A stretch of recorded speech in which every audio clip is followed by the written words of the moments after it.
de sus vestimentas por todas sus generaciones, y pondrán sobre los tzitzis de cada esquina un hilo de lana tejelet, y será para ustedes tzitzit, y los verán y recordarán todos los mandamientos del Eterno y los harán, y no explorarán tras de sus corazones y sus ojos, en pos de los cuales ustedes se descarrían, para que recuerden y hagan todos mis mandamientos y sean santos para su Elohim.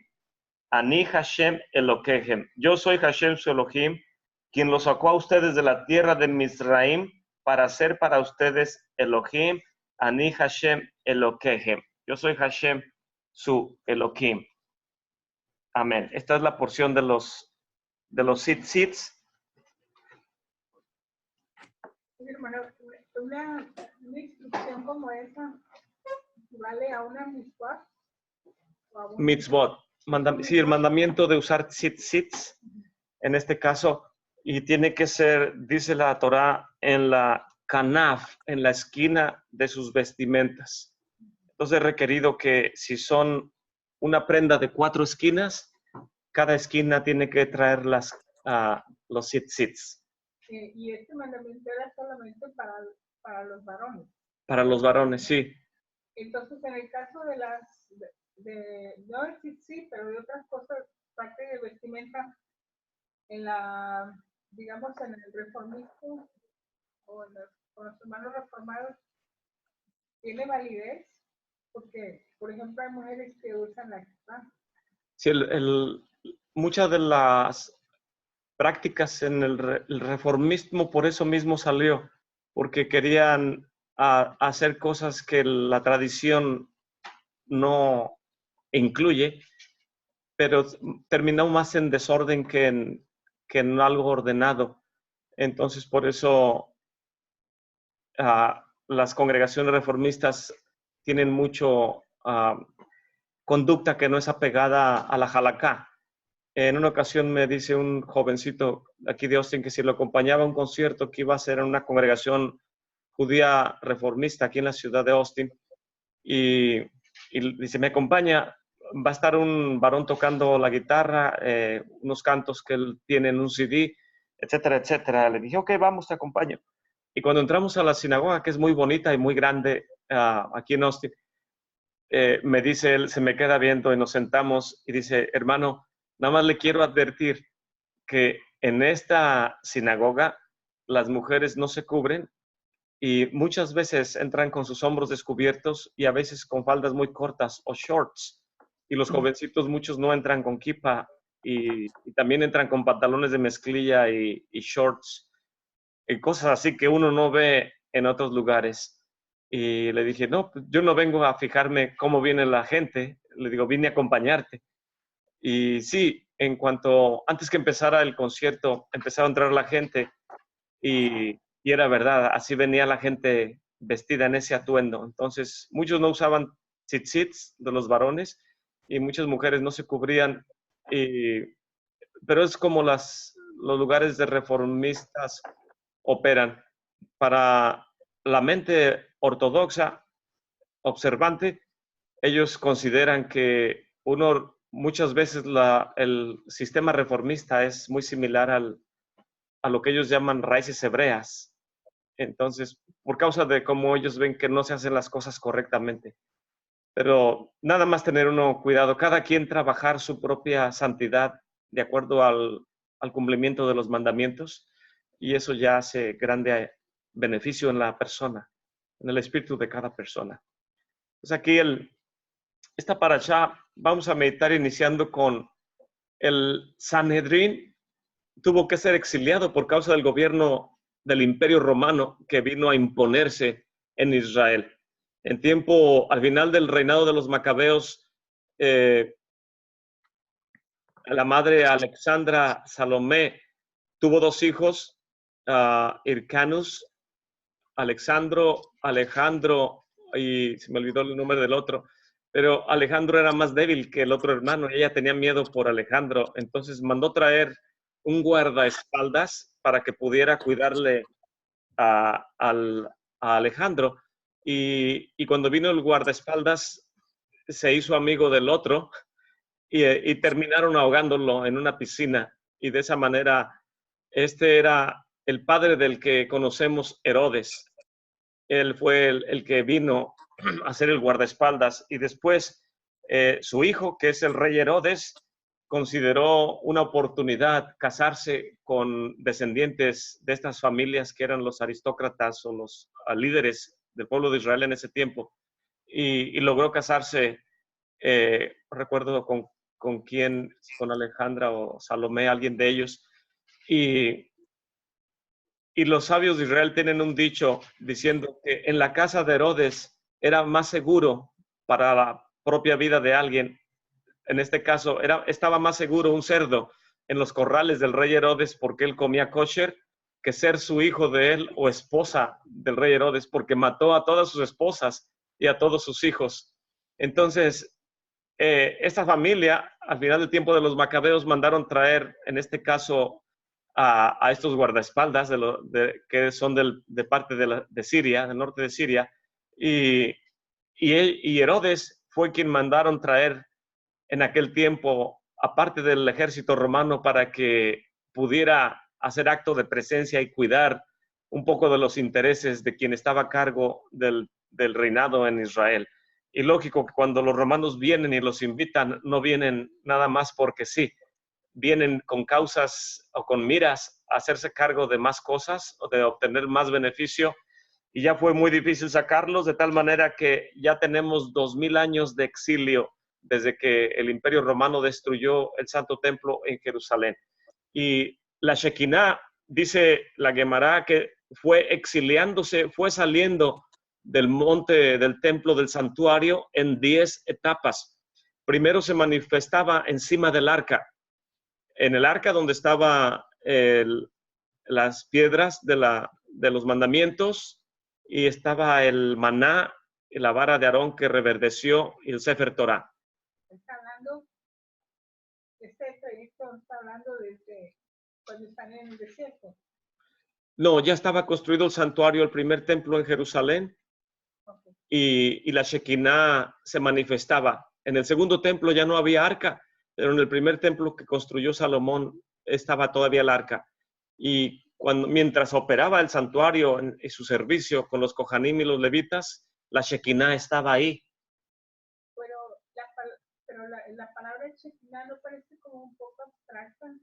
¿A qué se refiere exactamente? Sí, en la mente judía, la Shekinah, dicen los sabios de Israel, no recuerdo si en el Tratado Sanedrín, que cuando el Eterno creó al primer hombre, Adán, en este caso, lo hizo a su imagen y a su semejanza. Y dice en este caso la Gemara, que el Eterno lo vistió con su gloria y le puso su dabar, su palabra, en su boca. Voy a tratar de ilustrar aquí, creo que me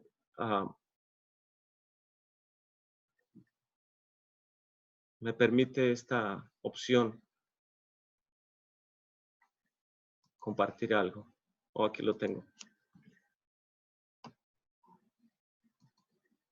Entonces, cuando el Eterno creó al primer hombre, lo creó con sus, a ver si puedo escribir aquí, sí,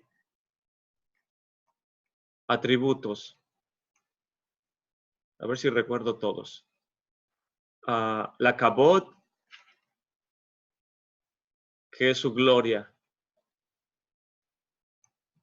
También la Shekinah, que es la presencia del Eterno.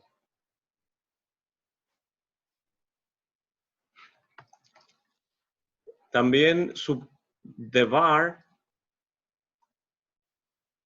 que es la palabra,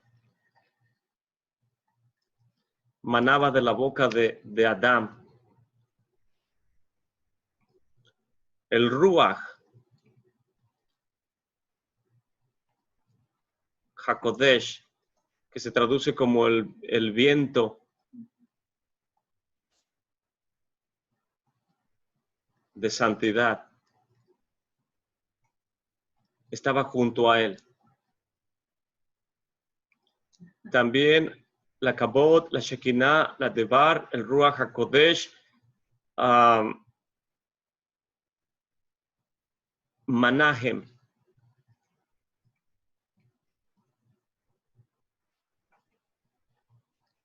Se traduce como el consolador.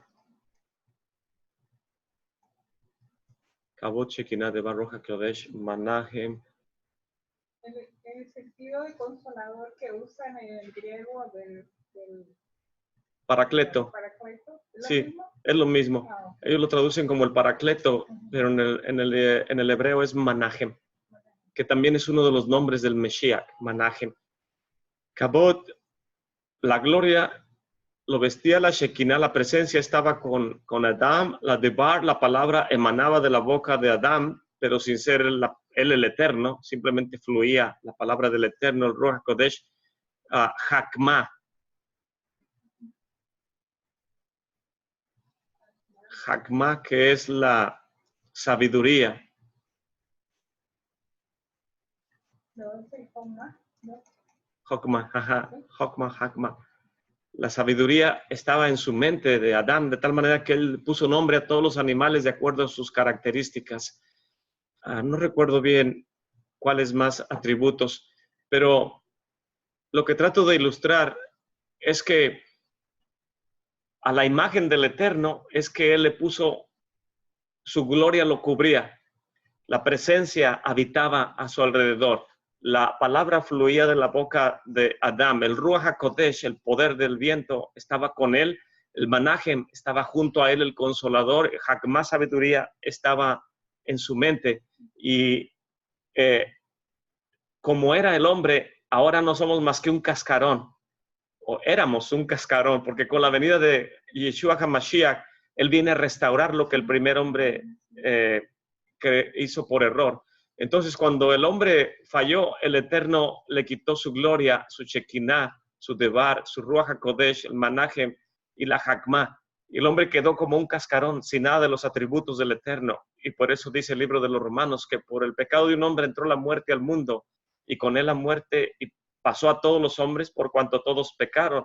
Pero por la obediencia de un solo hombre vendrá la restauración a toda la humanidad. Por eso, donde habita el pecado, donde sobreabunda la gracia, porque por un pecado de uno entró y se multiplicó, con la obediencia de uno traerá mucha más salvación, no a los que pecaron en tiempo de Adán, sino a los que ahora siguen haciendo y transgreden, pero tienen la oportunidad de volverse al Eterno por medio de Yeshua HaMashiach. Entonces por eso sobreabunda la gracia por medio de él. Y ahora que Yeshua viene a restaurar, cuando él es puesto en el madero, por eso él vino a restaurar esto. Y el libro de los Hebreos nos dice claramente acerca de cómo la importancia de lo que es lo que Yeshua vino a hacer. En Hebreos capítulo 6, verso 4 dice, porque es imposible que los que una vez fueron iluminados y probaron el don celestial y fueron hechos partícipes del Ruach HaKodesh, y asimismo probaron la buena palabra del Eterno y los poderes del siglo venidero. O sea que Yeshua viene y restituye todos estos atributos. Pero lo hace, digamos, en un proceso Paulatino. Sí, está tomando tiempo porque no ha concluido. Sí, la carta a los Corintios dice que hasta que esto corruptible se vista de incorrupción, entonces se cumplirá el dicho que dice, sorbida es la muerte en victoria.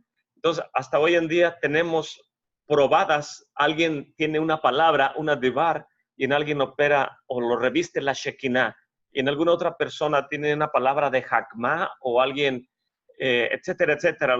El Ruach se mueve en medio de la Kehilá cuando él encuentra un corazón afable y disponible para que se pose el Ruach HaKodesh sobre esa persona.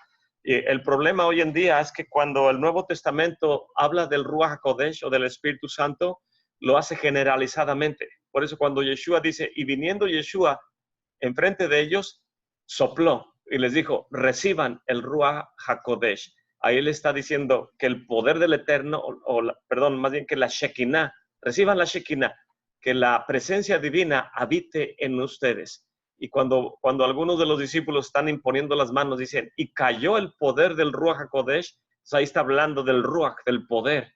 También hubo una manifestación física, que dice que hubo un viento fuerte. Un viento, sí, manifestación física. Una apariencia de lenguas de fuego.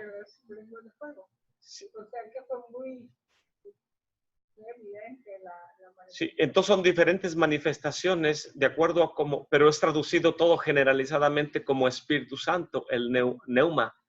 Pero en realidad en la mente judía sabes distinguir cuando la presencia cae, cuando la presencia habita o cuando se manifiesta una palabra por medio del creyente. Y cuando usted empezó hablando de la Shekinah, ¿a qué se estaba refiriendo exactamente? Y me estoy refiriendo a la presencia del Eterno que moraba en el santuario.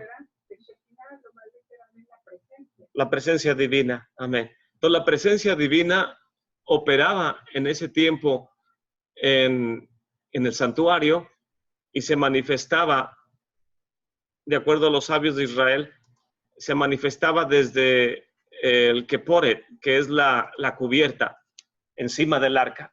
Entonces la presencia divina venía y descansaba en el lugar santísimo encima del arca. Estaban Los querubines. Entonces cuando es exiliada la presencia divina y se tiene que ir por causa de las transgresiones del pueblo de Israel, lo hizo en 10 etapas, que es lo que esta lámina nos dice. De encima del arca se movió hacia donde estaban los querubines. Y después de ahí esperó un tiempo a ver si el pueblo de Israel se arrepentía.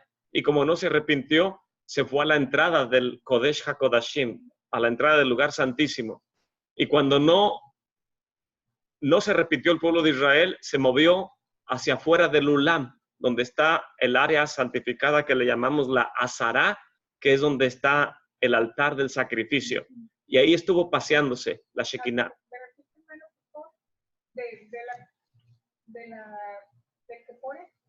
El Keporet, el arca. De ahí se movió hacia los querubines. ¿Estamos hablando todavía en el desierto? No, del santuario en Jerusalén que construyó Salomón. Oh. Del templo. ¿Eso no pasó en el desierto con el Mishkan? No. Cuando el Mishkan es inaugurado en el desierto, en el 1 de Nisan, estaba todo preparado y no podía el servicio iniciar. Y todos estaban listos en su lugar y no podían iniciar hasta que viene Moshe y empieza a hablar. Creo que el Salmo 90 dice que Noam, el placer del Eterno, Noam Elimelech, que el placer del Eterno esté en este lugar. Y cuando Moshe dice eso, desciende la Shekinah, que había estado, no recuerdo en cuál cielo había ascendido, se había alejado hasta el trono de la gloria, y empezó a descender. Con Abraham llegó del séptimo al sexto cielo, con Isaac al quinto, Isaac al tercero, etcétera. Hasta tiempo de Moshe bajó hasta el primer cielo y no podía descender hasta que construyeron el Mishkan. Y el Mishkan tuvo que ser construido por causa de la construcción del becerro de oro. Y dice el Eterno, la única manera que puedo regresar a habitar en medio de ustedes es que me construyan una casa de santidad donde yo descenderé y me encontraré con ustedes. Construyen el Mishkan y no bajaba la Shekinah hasta que Moshe ora de esa manera y desciende y el fuego consume lo que está en el altar como en tiempo de Eliyahu. Entonces de ahí permaneció la Shekinah hasta finales del primer templo, que es cuando es exiliada. Y esa incluye también una manifestación física del fuego que ardía permanentemente. Sí, de ahí es tomado el fuego que es usado en el santuario, que jamás debe usarse otro fuego más que el que viene de lo alto. Amén. Entonces, de ahí la Shekinah se va del arca, del Keporet, a los querubines, y luego a la entrada, que es el Ulam, y del Ulam no se repitió el pueblo de Israel, la Shekinah salió al patio donde está el altar del sacrificio, y después no se arrepintieron, se movió hacia el techo del santuario, arriba del Kodesh HaKodashim. Cuando de ahí el pueblo de Israel no se arrepintió, se movió hacia el muro de la santa ciudad, y ahí estuvo paseando esperando que se arrepintiera. Cuando no se arrepintió, se movió hacia la santa ciudad de Jerusalén, Ir Kadosh Jerusalén, y cuando no, habitó en todo el monte esperando que el pueblo de Israel se arrepintiera. Cuando no se arrepintió, la Shekinah se fue al desierto. Dijo, aquí no soy bienvenida a la presencia divina, y se tuvo que alejar. Y los capturaron ahí y se fueron a Babilonia. Y de ahí fueron, sí, llevados cautivos por causa de la transgresión. Y no eso pasó en el desierto. Siempre tuvieron el favor de... Sí, por eso fue el pecado de de los Después de- espías, que ellos, como la Shekinah, la nube de gloria, estaba en el desierto y les daba su alimento el eterno, el maná, el agua, que era la roca, estaba con ellos, y de noche les calentaba la columna de fuego y de día la nube los cubría y les llevaba sus pertenencias. Cuando los envían a ver la tierra, ellos ven que el fruto es bueno y todo, pero dicen, aquí hay que trabajar. Entonces, no nos conviene. Tomemos parte del fruto y demos un mal reporte. Y nunca nadie debemos dar mal reporte de la tierra de Israel, porque es la tierra santa. Hay medida de Kedushá en ella. Y ese fue el error. Pero la Shekinah siempre estaba con ellos en el desierto. Y era más confortable estar con Moshe en el desierto, con la Shekinah, que entrar a la tierra de Israel y conquistarla y ahora tener que trabajar para ver el fruto. Moshe anhelaba eso. Quiero cumplir con los misbots de traer los bikurim y llevarlos al santuario. Y el Eterno dice, no podrás entrar, nada más los saludarás de lejos. Y eso fue para que nosotros no seamos puestos en otro lugar aparte de ellos, dice el libro de los Hebreos, para que todos juntamente participemos del don celestial cuando venga Yeshua HaMashiach. Entonces, por eso todos los saludaron de lejos. Y eso fue lo que sucedió con la Shekinah. El exilio del Sanedrín sucedió también en 10 etapas. No pude traer un mapa que quise poner por falta de tiempo, pero el Sanedrín Gadol estaba en el santuario en lo que se le llama la cámara de la piedra tallada. Luego les voy a presentar un mapa para enseñar dónde estaba la cámara de la piedra tallada. Lishkat Hagasit se le llama en hebreo. Es también el lugar donde estaba el Kior, donde sacaban el agua de un manantial que estaba adentro del monte Moría, y nadie podría oficiar dentro de la Santa Azará, dentro del patio, a menos que se haya lavado sus pies y sus manos con agua de esa fuente de agua viva que estaba ahí en esa área. Pero en esa área también estaba el Sanedrín, y el Sanedrín tuvo que salir exiliado de ahí. Después de ahí se fueron a otra área que se llama Hanut. Algunos sabios dicen que es en los muros exteriores del santuario. Ahí estuvieron el Sanedrín operando durante un tiempo. Después de ahí tuvieron que moverse a la santa ciudad de Jerusalén, y después de ahí se fueron a Yavne, que está hacia el noroeste de Eretz Israel. Después de ahí se fueron a Usha, y de Usha a Yavne, y de Yavne regreso a Usha, y después de ahí se fueron a Shefaram. Después estuvieron en Bet Shearim, y por antepenúltima vez estuvieron en Séforis, y de Séforis se fueron a Tiberias, que es el área del mar de Galilea. Y ahí es la última vez cuando fue desmantelado el Sanedrín por el Imperio Romano.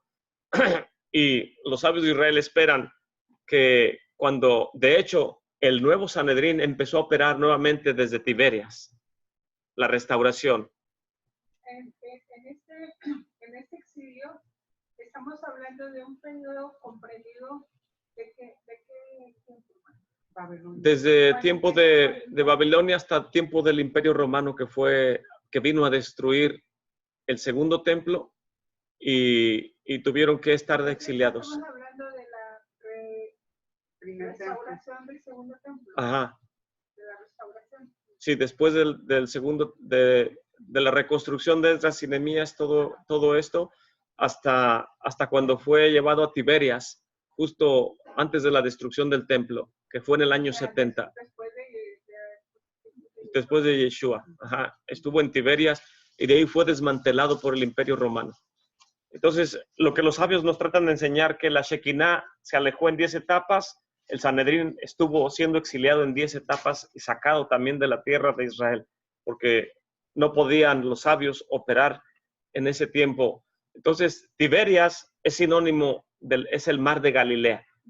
Y los sabios de Israel nos dicen en la Gemara algo muy interesante para nosotros. Dicen ellos que cuando el Mesías regrese, su regreso lo hará en Galilea, y él va a estar operando en Galilea, que es Tiberias. Lo importante para nosotros es que Yeshua HaMashiach lo que hizo, él vino a Tiberias. Entonces, ¿por qué Yeshua está respaldando la esperanza de los sabios de Israel en lo que se refiere a la restauración del Sanedrín y el regreso de la Shekinah? cómo es que el Mesías trae la Shekinah de regreso, y les dijo a los discípulos, no salgan de Jerusalén hasta que sean llenos de poder de lo alto. Y los ángeles, en el libro de Mateo capítulo 28, dicen, ¿por qué están mirando hacia el cielo? Este Yeshua HaMashiach que ustedes están, dice, va camino a Galilea, como les dijo, que los esperaría en Galilea. Entonces, el Mesías está respaldando los dichos de los sabios. La pregunta es, ¿qué tiene que ver Galilea? ¿Por qué no se queda en Jerusalén? Supone que es la santa ciudad de Jerusalén, pero el Mesías dice, los veré en Tiberias. Díganle a mis hermanos que los espero en Tiberias, como ya habíamos hablado. Ahorita vamos a volver nuevamente a esa narrativa, pero antes de seguir en esa narrativa del mar de Galilea y su importancia, vamos a ver lo que dice la parashá acerca de los tzitzits. Los tzitzits, leímos lo que dice la Torá, que pondremos tzitzits en las, dice, y pondrán sobre los tzitzits de cada esquina un hilo tejelet y serán para ustedes tzitzits, y lo verán y lo recordarán todos los mandamientos del Eterno y los harán y no explorarán tras de sus corazones y de sus ojos en pos de los cuales ustedes se descarrían, para que recuerden y cumplan todos mis mandamientos y sean kadosh para su Elohim. Y dice el libro de Malaquías, respaldando esto acerca de la venida del Mesías, Yeshua, cuando él viniera, dice capítulo 4, dice verso 2 de Malaquías, mas a ustedes los que temen mi nombre, les nacerá el sol de justicia, y en sus alas, en sus canafot, les traerá salvación. Y saldrán y saltarán como becerros de la manada. La mujer que tenía el flujo de sangre, dijo, ella sabía este versículo, dijo, si tan solo tocara el borde de su manto, él trae salvación, trae sanidad. De su talit, los tzitzits. Entonces, en la mente del pueblo de Israel, el marco mental era que cuando viniera el Mesías, él traería salud y salvación a la comunidad del pueblo de Israel. Y por eso ella dijo, nadie me ha podido sanar, si tan solo tocara el borde de su manto, seré sanada. Y los sabios de Israel nos hablan acerca de esto, que la importancia de los tzitzits, en tiempos del rey Ezequías, dicen los sabios que el rey Ezequías vio por medio de Ruach HaKodesh que su descendencia sería gente perversa y no quería tener hijos, se rehusaba. Dice, no quiero tener hijos. Y el profeta Isaías le dice, ¿por qué no te casas con mi hija?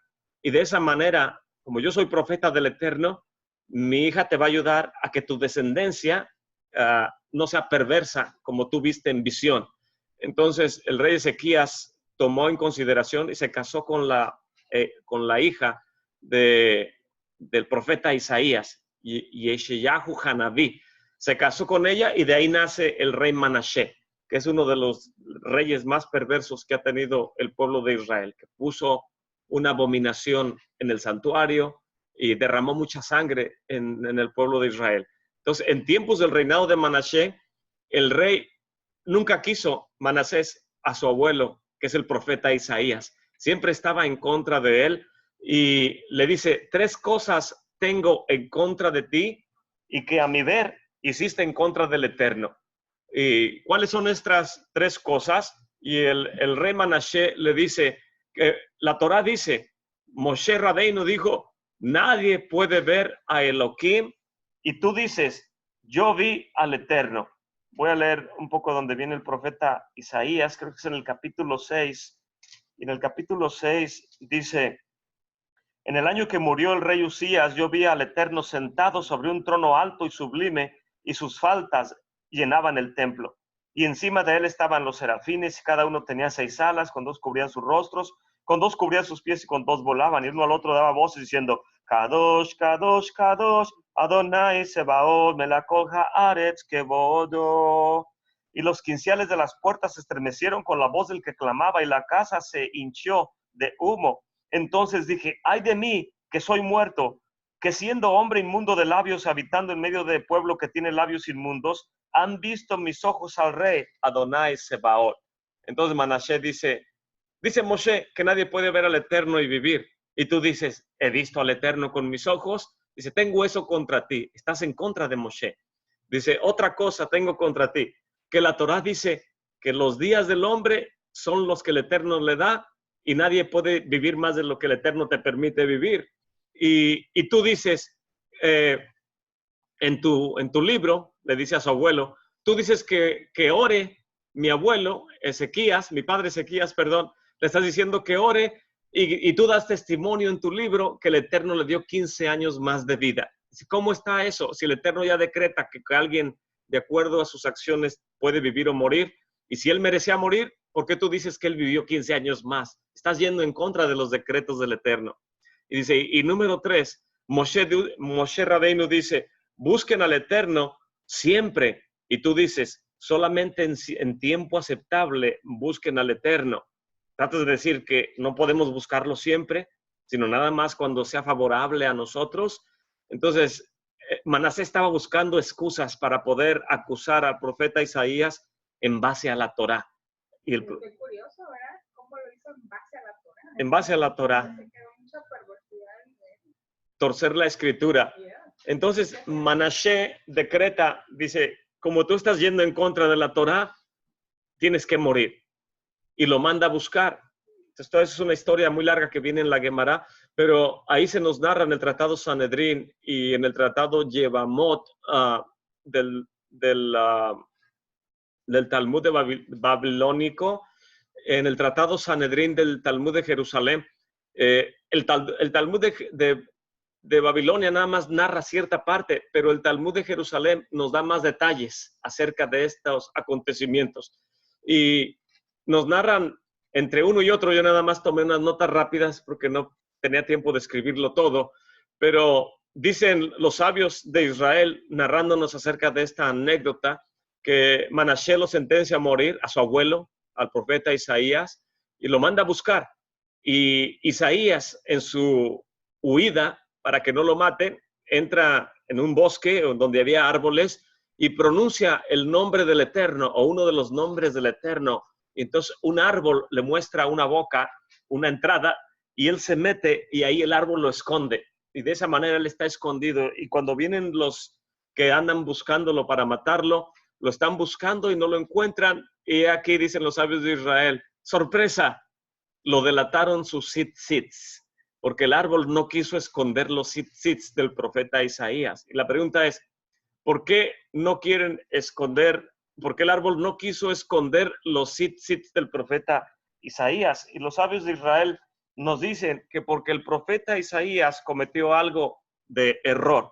Lo que él hizo es que habló mal del pueblo de Israel.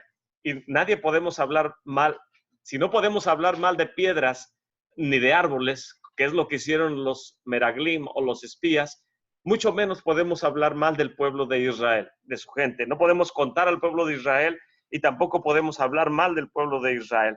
Y en el capítulo 1 dice el libro del profeta Isaías, visión de Isaías, hijo de Amós, la cual vio sobre Yehudá y Jerusalén en los días de Usías, de Jotam, de Ahaz, Ezequías, reyes de Judá. Oigan cielos y escucha tu tierra, porque habla Hashem. Crié hijos y los engrandecí, y ellos se rebelaron contra mí. El buey conoce a su dueño y el asno el pesebre de su señor, pero Israel no conoce, mi pueblo no tiene entendimiento. Y algunos sabios interpretan que las siguientes frases las dijo Isaías, molesto contra lo que el Eterno decía, tratando de apoyar al Eterno, pero no debió haber hablado de esa manera. Dice, oh gente pecadora, pueblo cargado de maldad, generación de malignos, hijos depravados, dejaron al Eterno, provocaron a ira al Santo de Israel y se tornaron atrás. ¿Para qué habían de ser castigados aún? ¿Todavía van a ser rebeldes? Toda cabeza está enferma y todo corazón doliente. Desde la planta del pie hasta la cabeza no hay en él cosa ilesa, sino herida, hinchazón y podrida llaga. No están curadas ni vendadas ni suavizadas con aceite. Su tierra está destruida, etcétera, etcétera. Capítulo 1 del libro de Isaías. Y en el capítulo 6 dice, entonces dije el verso 5, ay de mí que soy muerto, que siendo hombre inmundo de labios, reconoce, he hablado mal, me he portado mal. habitando en medio del pueblo que tiene también labios inmundos, soy malo y ellos son malos, dice él. Han visto mis ojos al rey, Adonai Sebaot, y voló hacia mí uno de los serafines teniendo en su mano un carbón encendido, y los rabís interpretan que el Eterno le dijo, quémenle la boca al profeta, porque ha hablado mal de mi pueblo Israel. Dice, teniendo en su mano un carbón encendido, tomado del altar con unas tenazas, y tocando con él sobre mi boca, dijo, he aquí que esto tocó tus labios, es quitada tu culpa y limpio tu pecado. En otras palabras, cuando el justo sufre, es para cubrir por sus transgresiones. Entonces aquí él tuvo que padecer lo que hizo mal, habló mal en contra del pueblo de Israel. Entonces de esa manera, dicen los sabios de Israel, que por haber hablado mal contra los hijos del Eterno, que es parte de los mandamientos, es que, dicen los sabios de Israel, ahorita lo vamos a ver, cuáles fueron las causas que Manashe manda buscarlo, y cuando lo encuentran, dicen, este árbol tiene tzitzits. Los árboles no usan tzitzits, lo que usan tzitzits son los varones del pueblo de Israel, aunque desgraciadamente muchos varones, en lugar de poner los tzitzits en las esquinas de sus vestimentas, muchos se los cuelgan en las presillas de su pantalón. Y la presilla no es esquina, es simplemente algo donde se cuelga y no es el mandamiento correcto. Es parte de una transgresión, no debe hacerse de esa manera. Pero el árbol en este caso expuso los tzitzis del profeta Isaías y lo encontraron, y de esa manera ellos, los que mandó el rey Manashe, lo encontraron y lo aserraron. Es lo que nos dice el libro de los Hebreos en el capítulo 11, en su parte final, dice, ¿y qué más digo? Porque el tiempo me faltaría contando de Gedeón, de Barak, de Sansón, de Jefté, de David, de Samuel, y de los Nabaim, de los profetas, que por fe ganaron reinos, obraron justicia, alcanzaron promesas, taparon bocas de leones, apagaron fuegos impetuosos, evitaron filo de cuchillo, convalecieron de enfermedades, fueron hechos fuertes en batallas, trastornaron campos de extraños. Las mujeres recibieron sus muertos por resurrección, unos fueron estirados, no aceptando el rescate, para ganar mejor resurrección. Otros experimentaron vituperios y azotes, y además de esto, prisiones y cárceles. Fueron apedreados y aserrados. Y aquí aserrados se refiere al profeta Isaías. Tentados, muertos a cuchillo, anduvieron de aquí para allá, cubiertos de pieles de ovejas y de cabras, pobres, angustiados y maltratados, de los cuales el mundo no era digno, perdidos por los desiertos, por los montes, por las cuevas, por las cavernas de la tierra. A todos estos, aprobados por testimonio de la inmuná, no recibieron la promesa, proveyendo el Eterno otra cosa mejor también para nosotros, para que ellos no sean perfeccionados sin nosotros. Pues todos seremos perfeccionados en una misma voluntad del Eterno, pero el libro de Hebreos nos testifica de lo que Manasés hizo con su abuelo. Tuvo que aserrar, dijo, corten el árbol porque adentro está escondido él. Y de esta manera le dio muerte al profeta Isaías, su nieto Manashe. ¿Y por qué lo hizo? Porque Isaías habló mal de Am Israel, del pueblo de Israel. Voy a ir a la siguiente lámina. Y ya leí, el Señor le habló a Moshe diciendo, le habla a los Bnei Israel y diles que se hagan pezuelos o franjas en los remates de sus vestidos de color tejele. En este caso, el hecho de que el rey decretara lo que el rey persiguiera y matara al profeta, se puede entender como un juicio de acción para el profeta. Pues el Eterno permitió, si no, no lo hubiera podido hacer Manashe hasta cierto punto. Pero es difícil saberlo. Porque muchos dicen que la muerte trágica de una persona es para que expíe por sus faltas. Por eso algunos no mueren de muerte natural. Entonces puede ser otra de las... Puede ser otra razón, que el Eterno permite para que no sea acusado de nada al final y queda limpio en su caminar. Puede ser. Y los sabios de Israel, en base a los tzitzis, nos preguntan, ¿quién transgrede más? ¿Quién solamente usa los tzitzis blancos o quien no usa aunque sean los blancos, o quien no usa teniendo el hilo azul? Hoy en día, apenas hace algunas décadas, un par de décadas, se había perdido desde la destrucción del santuario, que sabemos que la maldad del Imperio Romano es que ellos vinieron y estaban cansados del pueblo de Israel. Ninguna nación se había levantado en contra del Imperio Romano. Ellos cuando venían destruían a las naciones y ninguna nación tan pequeña como el pueblo de Israel se había rebelado tantas veces contra ellos que quedaron cansados diciendo, este pueblo tan pequeño y da tanta guerra. Dice, la única manera de deshacernos de ellos es desmembrándolo. ¿Y cómo lo hicieron? Vendiendo al padre de una familia a una nación, la madre a otra nación, un hijo a otra nación, otro hijo a otro lugar. Dice, jamás así podrán volver a reunirse nuevamente estas familias. Tenemos que desmembrarlas y venderlas como esclavos por todos los lugares de la tierra. Y hasta hoy en día, dicen los israelitas, cuando uno está caminando en la ciudad santa, dice que cuando entraron los romanos dijeron, el lugar santísimo está vacío, no hay nada ahí. Esperaban ver una estatua de lo que ellos adoran, un ídolo, un dios, como los griegos y los romanos adoran. Dicen, es un lugar vacío. Este pueblo, ¿qué tiene en la cabeza? Y dicen los judíos, hoy en día, el guía de turistas que estaba hablando cuando yo estaba ahí, dicen, ellos no entienden que nosotros no necesitamos palpar a algo o a alguien para reconocer que el Eterno es nuestro creador, sino que ¿dónde está el pueblo dónde está el imperio romano? ¿Dónde está el imperio babilónico, el persa? ¿Dónde están todos, el asirio? Dice, mas nosotros seguimos aquí por la gracia del Eterno. Entonces, podemos ver de esa manera que el Eterno ama al pueblo de Israel.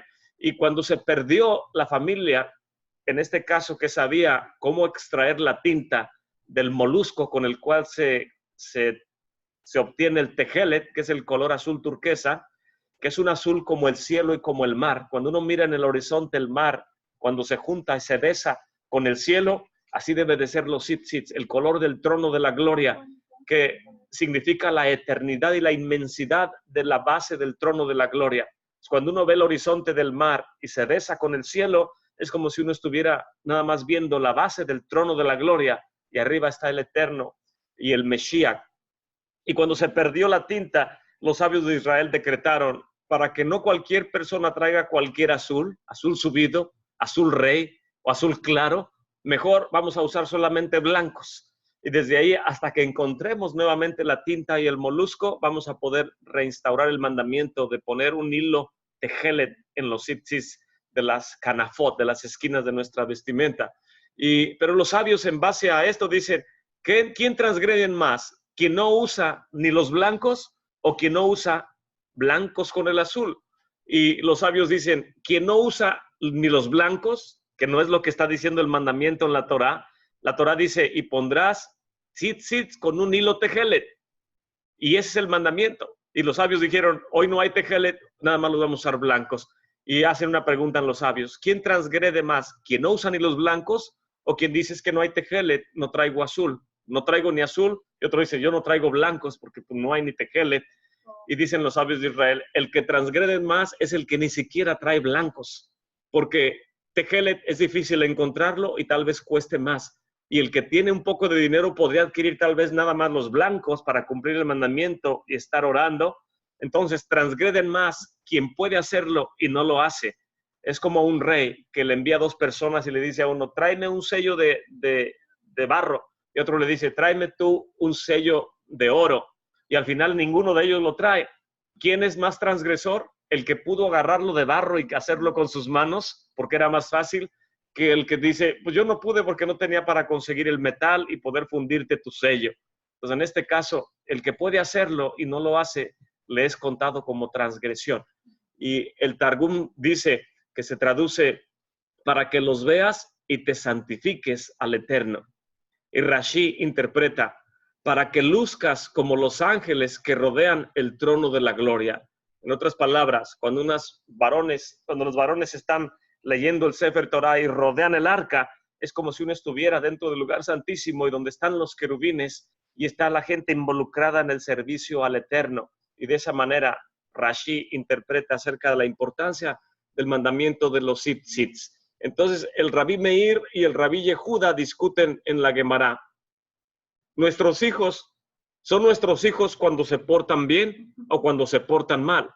Y el Rabí Meir dice, nuestros hijos son nuestros hijos siempre. Porque se porten bien o se porten mal, los queremos por igual. No dejan de ser nuestros hijos si se portan bien o se portan mal. Biológicamente son nuestros hijos independientemente de cómo se porten. Y el Rabí Yehuda concluye, pero en cuanto a nosotros, el pueblo de Israel, no somos hijos biológicos del Eterno. Somos hijos de Él cuando obedecemos los mandamientos. Cuando no los obedecemos, no somos sus hijos.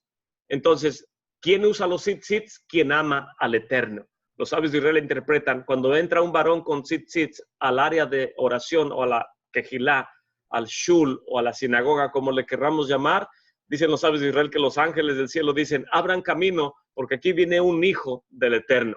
Entonces, nuestra comunión con el Eterno es en base a obedecer los mandamientos, en sobre todo los tzitzits, que debemos traer tzitzits, los varones, porque es un mandamiento del Eterno. Y las mujeres, aunque no usan tzitzit todos los días, hacen la oración y participan del mandamiento, mencionando el mandamiento, aunque ellas no lo usan, pero los varones sí.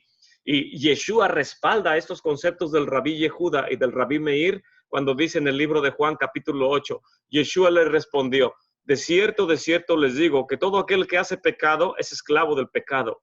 Y el siervo, el esclavo, no permanece en casa para siempre, mas el Hijo permanece para siempre. Así es de que si el Hijo los liberare, serán verdaderamente libres. Sé que son descendientes de Abraham, pero procuran matarme, porque mi palabra no cabe en ustedes. Lo que yo he visto con mi padre hablo, y ustedes lo que han visto con su padre hablan. Aquí está diciendo Yeshua. ¿De quién dicen que son hijos? ¿Biológicos del Eterno o por cumplir los mandamientos? Respondieron y le dijeron, nuestro padre es Abraham. Y le responde Yeshua, si fueran hijos de Abraham, las obras de Abraham harían, pero ahora procuran matarme. Les he hablado la verdad, la cual he oído del Eterno. ¿No hizo esto Abraham? Ustedes hacen las obras de su padre. Y le dijeron entonces, nosotros no somos nacidos de fornicación, un padre tenemos que es el Eterno. Y Yeshua entonces les dice, si su padre fuera el Eterno, ciertamente me amarían, porque yo del Eterno he salido y he venido, que no he venido de mí mismo, mas el que me envió. ¿Por qué no reconocen mi lenguaje? ¿Por qué no pueden oír mi palabra? Ustedes de su padre el diablo son, y los deseos de su padre quieren cumplir. Él, homicida, ha sido desde el principio, y no permanece la verdad en él, porque no hay verdad en él. Cuando habla mentira, de sí mismo habla, porque es mentiroso y padre de mentira. Pero, y porque yo les digo la verdad, ¿a mí no me creen? ¿Quién de ustedes me redarguye de pecado? Si digo verdad, ¿por qué ustedes no me creen? El que es del Eterno, la palabra del Eterno oye. Por esto no la oyen ustedes, porque no son del Eterno. El Rabí Meir y el Rabí Yehudá entienden estos conceptos. Dicen, nuestros hijos son nuestros hijos siempre, pero en el reino de los cielos, ser hijo del Eterno es aquel que cumple los mandamientos. Si te pones los tzitzits en la presilla, no estás cumpliendo el mandamiento. ¿Y eso aplica también a los ángeles o a otras creaciones? En obedecer los mandamientos. Porque, por ejemplo, cuando si leemos en el libro de Job, dice, y vinieron los hijos de Elohim.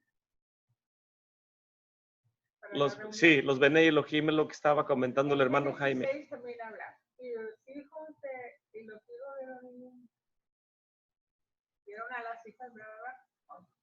Cuando habla de esos hijos, y luego en la creación de los descendientes de la creación humana, entonces es solo una condición, el ser hijo. Sí, es un título, ¿no? Es un título de acuerdo a nuestra relación con Él.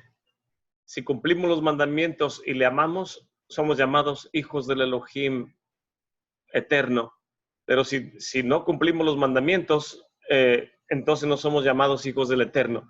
Pero dicen el pueblo de Israel que todo judío, todo descendiente de las tribus tiene una porción en la Torah, que cada quien va a ser responsable por sus acciones, sean buenas o sean malas, lo va a hacer. Pero el Eterno no ha desechado a su pueblo.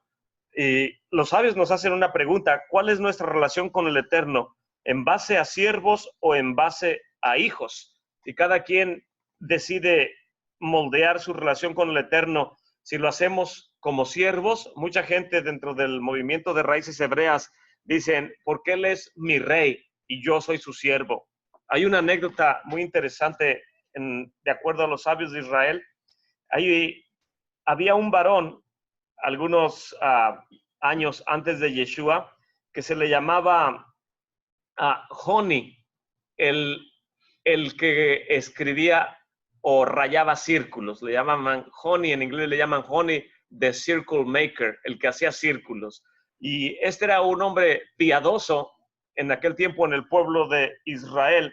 Y cuando no llovía en la tierra de Israel, toda la gente estaba orando, como hacemos siempre, que venga lluvia del cielo y que el Eterno nos proporcione alimento en nuestra mesa y el fruto de la tierra, etcétera, etcétera. Pero a veces no llovía. Y cuando no llovía por X razón, el pueblo de Israel decían, vayan y traigan a Joni, el que hace círculos, porque él puede hacer que llueva. Y cuando él venía, decía, ¿para qué me mandan a hablar? Dice, tú siempre has hecho que llueva, queremos que hagas llover. Dice, yo no hago llover por mi fuerza, ni porque yo sea alguien especial, simplemente oro al Eterno y él hace que llueva. Dice, pues queremos eso, necesitamos que ores al Eterno porque no ha llovido y no vamos a tener alimento. Y cuando él llegaba y oraba delante del Eterno, ¿qué es lo que él hacía? Simplemente hacía algo más muy sencillo. Dicen los sabios de Israel que él se paraba, hacía un círculo alrededor de sus pies y elevaba sus manos al cielo y sus ojos y decía, Señor del universo, yo soy tu hijo. ¿Quieres que tu hijo padezca hambre? ¿Quieres que tu hijo padezca sed? No me muevo de este círculo hasta que hagas llover. Y empezaba a chispear. Empezaba a caer una brisa y toda la gente, Baruch Hashem, Baruch Hashem. Y Joni volteaba y decía, Padre, con esta brisa no voy a comer. Necesito comida durante todo el año. Necesitamos más agua. Soy tu hijo, no me muevo de aquí. Tú eres mi padre y tú me das de comer. Y comenzaba a llover un poco más fuerte y él permanecía y dice, no me muevo de aquí hasta que caiga agua con más fuerza para que se pueda levantar cosecha, porque soy tu hijo y tú eres mi padre. Entonces los sabios de Israel dicen, hay dos tipos de personas que oran, los que oran como siervos y los que oran como hijos. Y cada quien decidimos si vemos al Eterno como nuestro Padre, como Yeshua dice, yo vengo del Eterno porque Él es mi Padre y yo hablo con Él y lo que Él me manda yo hago. También nos dio la opción, porque él dijo, ya no los llamaré sino mis siervos, sino amigos. Amén. Ya nos da toda la opción de cómo escoger. Y el siervo no queda en casa, sino el hijo. Y también cuando dice, cuando le dice a Yeshua, cómo nos enseñan a orar, dice Padre nuestro que estás en los cielos. Padre nuestro, amén. Ahí digo todo. Entonces tenemos que comportarnos como hijos, ¿verdad? Porque si decimos que somos hijos del Elohim Altísimo y nuestras acciones no son en base a que obedecemos los mandamientos, no por temor a Él, sino por amor a Él, porque el Ruach HaKodesh ha sido derramado en nuestros corazones. Entonces, si el Ruach ha sido entregado como Apolos, y si vino un hombre, Apolos, poderoso en las Escrituras, no sabía de Yeshua, nada más conocía hasta el lavamiento o la purificación de Yohanan, de Juan. Y cuando él viene y lo ven Aquila y Priscila, dicen, este hombre es justo. Dice, hey, Apolos, disculpa, a lo mejor estabas lejos y tú no sabías, pero Yeshua HaMashiach ya vino. Él fue puesto en un madero, resucitó al tercer día y envió el Ruach HaKodesh, que antes descansaba sobre profetas, reyes, o sacerdotes o kohanims. Ahora el Ruach es enviado a todo el corazón de todo aquel que cree, como dijo el profeta Joel. Y ha sido enviado. Y entonces dice la Escritura que Apolos creyó y con más denuedo testificaba acerca de Yeshua, de cómo hablaban de él la Torá, los profetas y los salmos, porque no existía el Nuevo Testamento en ese tiempo. Entonces, alguien que cree con ese fervor que el Eterno envía a su Hijo y su Hijo restaura todas las cosas, nuestra vida debe ser transformada y no decir, es que solamente soy un siervo, porque un siervo no queda en la casa, más el Hijo sí queda en la casa. Y nosotros somos hijos del Elohim Altísimo. Entonces ya voy a terminar. La Gemara dice que hay 4 versículos que respaldan que no somos hijos del Eterno en contexto biológico, sino en base a la obediencia. Cuando la Escritura se queja y dice, hijos necios, hijos sin fe, hijos corruptos, pero también dice, somos hijos del Elohim viviente. Y dicen los sabios de Israel, aunque alguien del pueblo de Israel llegue a inclinarse delante de un ídolo, sigue siendo hijo del Elohim viviente. ¿Por qué? Por los tzitzits. Porque los tzitzits siempre le van a recordar que lo que está haciendo está mal. Entonces los tzitzits son testimonio de que somos hijos del Elohim viviente. Cada tzitzit tienen 5 nudos, ¿verdad? 5 nudos en los tzitzits. Tenemos 5 nudos y 8 hilos. 8 hilos más 5 nudos nos da el número 13, que si lo multiplicamos por las 4 esquinas nos da el número 52. El número 52, que son los tzitzits, o la suma de los 4 canafot de 5 nudos, 8 hilos, 13, multiplicado por 4 nos da 52, que es la gematría de la palabra ben, o hijo. En otras palabras, quien porta los mandamientos, dijo la mujer, con el flujo de sangre, si tan solo tocara el borde del manto de este hijo de Elohim, puedo ser sanada. Amén. Isaías dijo, hijos corruptos, habló en contra de los tzitzits. Es como si estuviera hablando, estos traen 2 tzitzits enfrente y traen otro par atrás, y eso da testimonio que son hijos del Elohim viviente. Y él dijo, pero son hijos corruptos, habló mal del pueblo de Israel. En otras palabras, habló mal de los tzitzits, y por eso cuando pronunció el nombre del Eterno, el árbol lo escondió, pero el árbol dijo, porque hablaste mal del pueblo de Israel, no puedo esconder el testimonio de que son hijos del Eterno, que son los tzitzits. Entonces el árbol no pudo esconder los tzitzits y lo denunciaron los tzitzits al profeta Isaías. Tu boca habló mal, y dicen que por la boca que entró a esconderse, por el hueco del árbol donde entró, ahí quedaron los tzitzits expuestos y lo denunciaron. Si tu boca habló mal, ahora la boca del árbol te denuncia que tú estás escondiéndote ahí. Entonces, dicen los sabios de Israel, la gente de las naciones son igual que el pueblo de Israel. Dicen ellos, no, si son paganos no son igual que el pueblo de Israel porque no usan tzitzits, no tienen temor del Eterno. ¿Por qué la relación de las naciones con el Eterno es como una relación de siervos, pero no es relación como hijos? El pueblo de Israel tiene una relación con el Padre como hijos, como dice la hermana. La misma oración es una amidad resumido, el Padre Nuestro. La amidad consta con unas oraciones iniciales que hablan de exaltación. Que la amidad dice Elohim de Abraham, Elohim de Isaac, Elohim de Jacob, Elohim grande, poderoso, reverenciado, Elohim sublime. Lo estás exaltando cuando hablas así. Y el Padre Nuestro dice, Padre Nuestro que estás en el cielo, santificado sea tu nombre. Y después habla de uno. Peticiones de la comunidad o del individuo.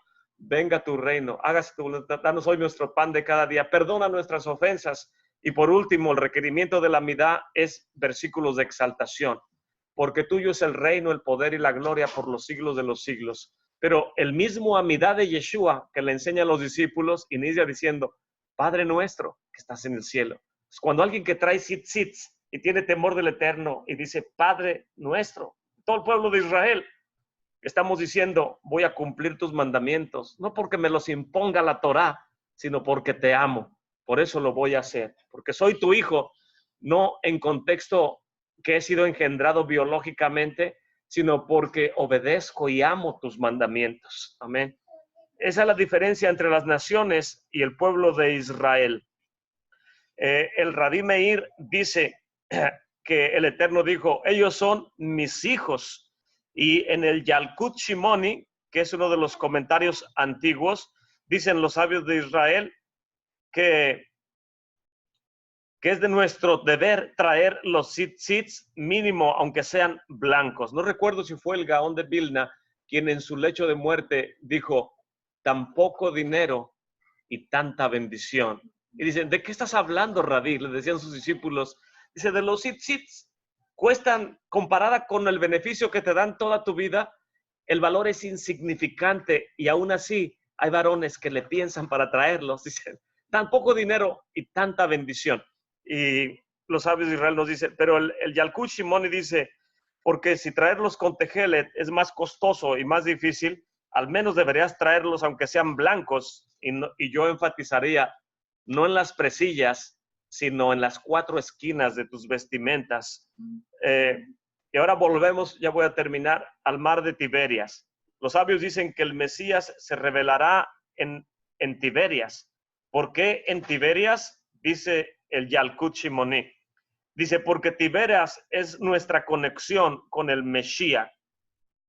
El rabí Meir, él era el rabí que operaba en toda la región de Tiberias. Y él dijo, acérquense al Eterno mientras que pueden acercarse a él.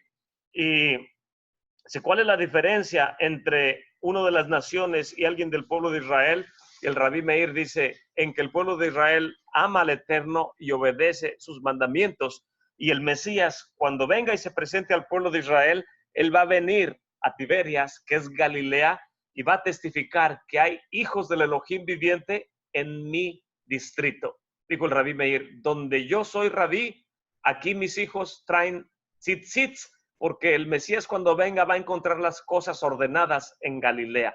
Aquí donde nos desmantelaron a todos y dijeron que no haya más sabios en Israel, el rabí Meir dice, en lo que a mí respecta, en Galilea, todos los que escuchan la enseñanza de mi Torah que el Eterno me ha dado, caminarán rectamente para que cuando venga el Mesías encuentre hombres, varones en Tiberias dignos de que él encuentre un minyan, una comunidad, y pueda él instituir el reino de los cielos comenzando en Tiberias, que es Galilea. Eso es lo que dice el rabí Meir. ¿Y qué es lo que hace Yeshua cuando viene? Voy a leer nada más algunos versículos. Por ejemplo, en el libro de Mateo, en sus primeros capítulos, nos da la genealogía y lo dice capítulo 3 que vino Juan a...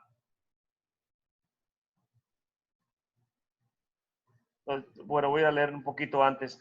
Mas muerto Herodes, que el ángel del Eterno aparece en sueños a Joseph en Egipto, dice, levántate y toma al niño y a su madre y vete a tierra de Israel, que ya han muerto los que procuraban la muerte del niño.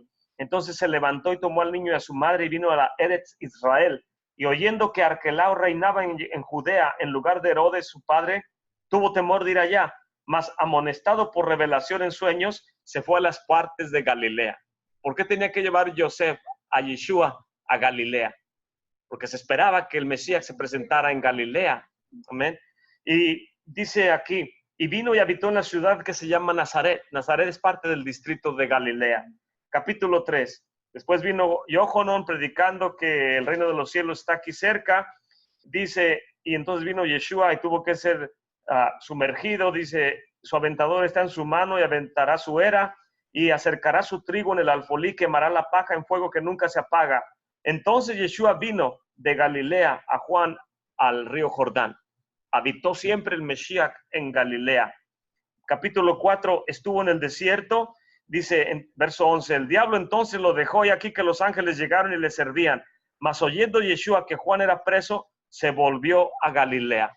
Y constantemente está narrando la escritura que el Mesías iba de Galilea a Jerusalén, de Jerusalén a Galilea. ¿Por qué no va a otro lugar? ¿Por qué tiene que ir a Galilea precisamente? Para dar testimonio a lo que los sabios de Israel decretaron acerca de que los hijos del Eterno habitan cumpliendo los mandamientos. Y el rabí Meir dice, donde yo he sido rabino en mi área, que es todo el Galilea, los hijos que son aquí enseñados, cuando venga el Mesías va a encontrar gente que va a obedecer los mandamientos. Y por eso el Mesías vino al mar de Galilea y encontró ahí a sus siervos y a los que estaban ahí echando las redes. Les dijo, síganme, a Pedro, a Andrés y a todos ellos. Pero ustedes pueden leer en los evangelios toda la narrativa acerca de Yeshua. El libro de Marcos también tiene la misma línea. Dice, mas después de que Juan fue encarcelado, Marcos capítulo 1, verso 14, Yeshua vino a Galilea predicando la basora, las buenas nuevas del Malkut Shamayim, del reino de los cielos, y diciendo, el tiempo es cumplido, el reino del Eterno está cerca, arrepiéntanse y crean al evangelio. Y pasando junto a la mar de Galilea, vio a Simón, a Andrés su hermano, que echaban la red en el mar porque eran pescadores, y les dice Yeshua, vengan en pos de mí y haré que sean pescadores de hombres. Y entonces, dejando sus redes, le siguieron. Pasando de ahí un poco más adelante, vio a Jacob, hijo de Zebedeo, y a Juan su hermano, y también ellos en el navío que aderezaban las redes. Los llamó, y dejando a su padre en el barco con los jornaleros, fueron en pos de él. Entraron en Capernaum en los Shabbats, entrando en la sinagoga, y enseñaba. Anduvo por todas las regiones de Galilea enseñando el Mesías. Los sabios de Israel dicen, ¿dónde vendrá el Mesías cuando él venga? ¿En dónde estará habitando y enseñando? Y ellos mismos dicen, en Galilea. El Nuevo Testamento no nos da esta referencia ni nos da estos detalles, pero cuando nosotros vemos los dichos de los sabios y vemos a Yeshua lo que está haciendo, uno puede armar el rompecabezas. Dice, ahora entiendo por qué el Mesías tiene que venir a presentarse en el mar de Galilea. Y todo el libro de los Hechos está hablando de lo mismo. Dice, no está aquí, va camino a Galilea, como les dijo antes de que padeciera. Pues el Mesías siempre les dijo a los discípulos que los encontraría después de padecer en Galilea. En Revelación menciona que